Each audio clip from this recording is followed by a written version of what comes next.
Nearly 2 years later, we have absolutely no shortage of amazing moments captured in this key. And this was easily my favorite dungeon of all of Dragonflight 4 Mythic Plus. You guys already know what it is. It's Azure Vault. It is, of course, my favorite for many reasons. The main reason, honestly, is the atmosphere. Both the music and the voice lines, it's just so calm. It's actually crazy. I just love being in there. But of course, the content is amazing. In Season 1, there was so many crazy like jump skip deaths and just funny moments where people would be falling off ledges. You really can't write some of the stuff. You guys have seen that a million times now on this channel. If you haven't, go check out the Season 1 playlist. But in Season 4, they changed it so you couldn't do that one jump skip that everybody would get wrong and end up dying to. This was the last submitted AV key, and even though it's not the shining example of the hilarity that this run offers, it's one last opportunity to reminisce about my favorite dungeon. Let's take a look at what happens here today. So this was submitted quite a while ago now. It's probably during the pre-patch. Don't exactly remember when it came out, but trying to get into tanking more, basically getting ready for the war within. It seems like the routing usually gets me anxious. This is a dungeon where that can happen. There's a lot of different possibilities in this dungeon. This is part of why it's so popular and so successful as a Mythic Plus. Another reason I love it, but as a new tank, it can definitely be kind of difficult to wrap your head around the different options. So we're going to start by looking at a 4 Azure Vault here. We're going to pull the normal stuff. This is what I would recommend. A lot of people might lust here, but you know, reality is it's kind of pointless on a low key. Everything, as you see, is just getting absolutely hammered, and the DPS chart there is nothing even that crazy. You know, this is just a low key. We have a bombkin doing under the tank damage, and the pack is still dying in like 20 seconds. Finishing the second pack, now we're going in this hallway, and we make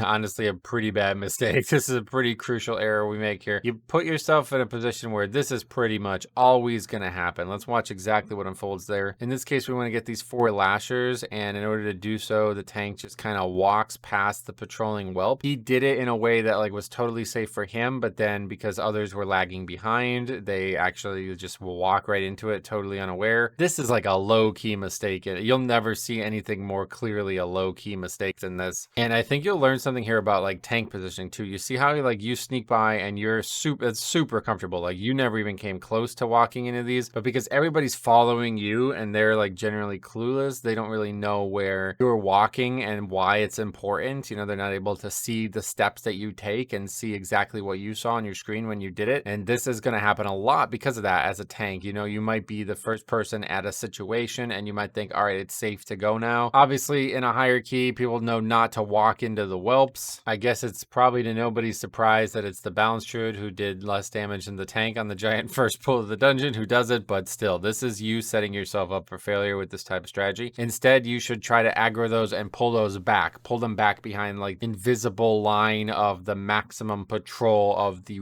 whelps, you know, like put yourself in that position, then nobody can ever aggro them. So anyway, we're running back here and it starts getting brought up that happened. The healer, pay attention to this person. This is going to be a key figure in this video. They say, please don't take this pack. The tank then replies, what pulled them? I didn't. We have the fortunate hindsight of 2020. We know it was the balance druid, but I do think like you as a tank kind of walked him into that in some way. The reply when they say I didn't pull it is some fat ass pulled it, which is ironic because usually the balance druid model is quite large. Anyway, so the mobs don't go away. Like once you aggro them, they're now active. So we get back up here and the mobs are still there. So he aggroes them. I don't know if he doesn't realize that, but we aggro them again, basically kind of just walk into the exact same situation a second time. And now we are effectively going to wipe a second time to this pack. This decision here, we're again kind of like scared of these whelps to such a degree. At this point, there's nothing to be scared of. You can just tank them in a much safer spot. And instead of moving out of the crystalline rupture, presumably because we're scared of the whelps and moving around in that small area, he's just going to stand in that. And I'm actually shocked that it does kill him on a 4, but you know, I guess it's fortified. And then yeah, in the aftermath of that death, like everybody else has got threat and a bunch of people are just kind of dying. Utter chaos is never a good look for a pug, but as you guys know, this is Azure Vaults. We did a video on this multiple times now about the amount of deaths that a key can sustain. You guys have seen it, the 19 death, I think it was a 21 from that video. And instead of, you know, learning from that situation where even the best players in the world are dying 19 times and still upgrading this on a 21, the healer is the one who leaves. Now that's a very interesting thing. It's interesting because we're not done. We got another video that we are going to review in this same footage. And as you see down in the chat there, and yeah, I guess on the screen too, guess who's back in the group? So we're now doing the 3 key, and this is what the fella sent to me in regards to why. He says, people leave and it's a disband, which is not what happened. The healer left, and it was their own key they left, a key that could have easily still been upgraded from that point. Now, he says, I whispered the healer to say sorry, presumably in response to the fact that the healer was agitated, that stuff got aggroed. The healer then basically says, if you want to make it up to me, sounds like, will you do the 3? Really, really weird situation here, because the healer's the one who left. Like, they chose to not do the 4 with the tank who made the mistake of pulling the mobs or whatever. I don't know what they think about the situation, but I'm shocked to see, like, oh yeah, all right, even though I just left the key that you were in, do you want to do the key with me again? Very strange. I can't imagine this happens a lot, especially on low keys. He then goes on to say, I didn't realize at the time, but the healer wasn't exactly pumping. They did say after all that they were in low gear and they're trying to learn Mistweaver. Now I'll let the rest unfold here, but I just thought that was really unique that the person who leaves, you then whisper them, and I guess you probably don't realize that they're the one who leaves, or maybe you don't have this thought on the front of your head like I do, where, you know, somebody who leaves a key, not really somebody I want to keep playing with. To leave a 4,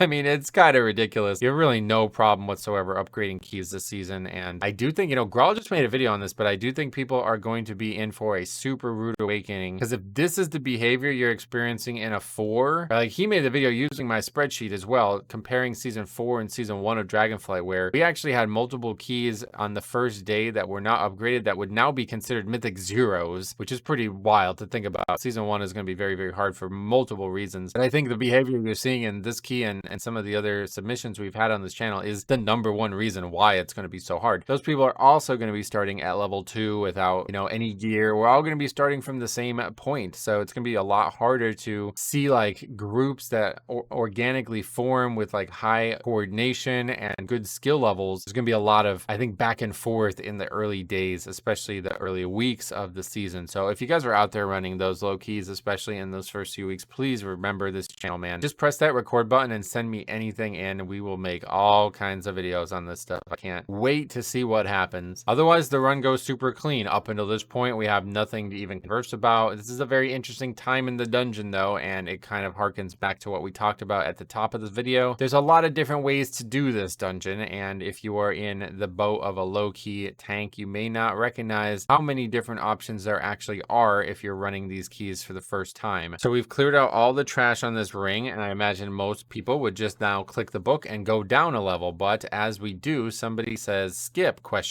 This is again a 3, so I think it's very unlikely that people know exactly what they're doing, and you kind of see something that, a man do I wish unfolded. They are here posturing against this wall, and this is not a option. Like, there's nothing down there. It's just a sealed door. Oh my god, if we had that on footage. I don't know what happens. I assume you fall to your death there. I assume that's a death plane, and if you go down there, you just die. But they, you know, the rogue, luckily, he tells everybody that's the wrong place. Man, you ruined it, bro. You could have had some crazy moments here. But yeah, they are actually going to do the skip that I do normally. This caused all kinds of problems in the season 1 skip, but not this time. Love the healer, by the way. They say, make me fly. That's a great way to put it. 5th death coming up. Take a vote, a mental vote in your head. Who do you think it's going to be? Let's watch it unfold. Here comes 3, 2, 1. Cat just runs into mobs and dies. Okay. I love it when you see a DPS use like a speed buff to just kill themselves. This is really funny to me. Watch, he just comes flying like a NASCAR, just got sprint on and just walks right into the mobs before the tank gets threat on them. Now, something to keep note of at this point in the dungeon is that he does not normally do this skip. Normally when we do it, you have to get a big pull in that hallway. We don't do that. So now we're down here looking at the different options. Probably it's starting to set in that, you know, this isn't going to work out. You see, he's probably thinking, I normally skip some of these frogs. We're just going to kind of start like pulling them as solo after everything is dead, because he's seeing the count is so low. The priest is saying 2% more, or even 4, meaning they have no idea what they're saying. So we're going to get to these last 2 mobs, and we know that these are not going to get us to the finish line. They're both going to die. They give 2%-ish, I guess exactly 2% each. So we are now at 98%, and there's only bosses left. 16 minutes though. Plenty of time to deal with this. Obviously, it's a 3, no problem on that front. First boss of the 2 going to go down perfectly. No deaths, no real mistakes, nobody walking off the ledge like we saw in season 1. Time for Umber Skull. Could be a hard boss, but probably on a fortified, it's not really ever going to be challenging.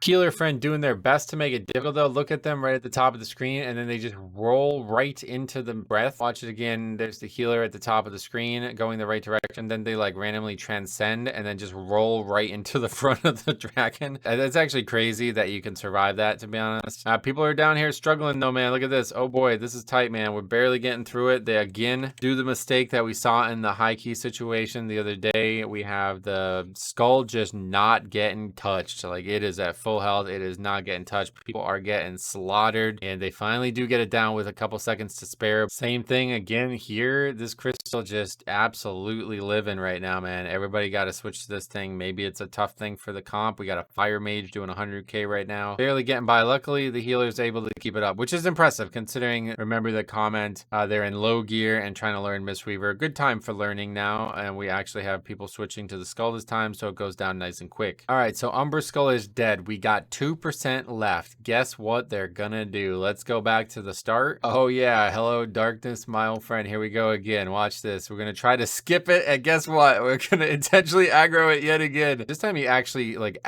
attacks it. So now we've aggroed the entire hallway yet again. This is some deja vu for the tank here, probably. Saw the group flounder and fall apart in the last time. This time he's gonna accurately move out of the giant circle. Not gonna die to that, but we got the trees too. You see how much damage everybody's taking from that dot on them? This is just chaos yet again, man. This stuff is so dangerous. Pulling it like this especially is so dangerous. We see how much damage everybody's taking. Looks like the rogue's got threat yet again. He's getting meleeed. Just pure chaos. Luckily, they only needed to kill 1 or 2 mobs in that pack. If they had to kill that whole pack, that would have been absolute chaos. At the end of the dungeon, the tank again says, I didn't pull them again. And then the healer agrees. I know, ha ha ha. But hopefully you see why that's my favorite dungeon. It's just got so many unique moments in it, so many interesting things that are abnormal. Like, how many dungeons have ever had like a jump skip like that? I honestly don't know if I could name another one that where it was prominent in multiple different spots. Like the fact that they put the death plane on the season 1 spot and people are still finding new spots in season 4 is really testament to how crazy this dungeon actually is. I'm definitely worried about the dungeon pool in season 1 of the War Within. It's probably going to really get dominated by Mists and Necrotic Wake, no surprise there. But I do think season 2's pool is going to be absolutely amazing unless they pick 4 bad dungeons to return, because the 4 dungeons that are not featured in season 1 from the War Within are actually 4 of the better Mythic Plus dungeons I've ever seen. We'll see how it plays out. I may be wrong, but like when you include Dawnbreaker, it's just like going to be immediately a bad pool. This will probably be the last Mythic Plus video we make from Dragonflight. A lot of the videos we've been making have just been kind of like recap type content, but it's a long time coming. The season is totally over. The expansion is effectively over. We have only a few days left, so I will be streaming the launch night. I don't know what's going to happen from then on. If anybody has any more keys or anything they want me to review, feel free to send it. But otherwise, we are now waiting for season 1 of the War Within to start, and I am going to be waiting very patiently because that is going to be a content goldmine. Stay tuned. Hopefully you guys will drop by the streams. Not sure exactly what we're going to be doing over the next few weeks, but I'm going to try to stay active across all the channels. Still got the leveling challenge going on the second channel, so hopefully you guys will check that out. BigPlayed1/level has my spreadsheet of all the leveling challenges. I think a lot of people would be surprised to see how fun and engaging those things can be too, especially now while we're kind of waiting for that competitive content to return. Thank you for watching. Hope you guys enjoyed Dragonflight's Mythic Plus pug coverage as much as I have. Hope you will continue to submit videos into the future, especially in the War Within. Couldn't not do this without you guys submitting these, so thank you every single person who submitted a key. Thank you so much. Thanks for watching. We'll see you guys in the next one.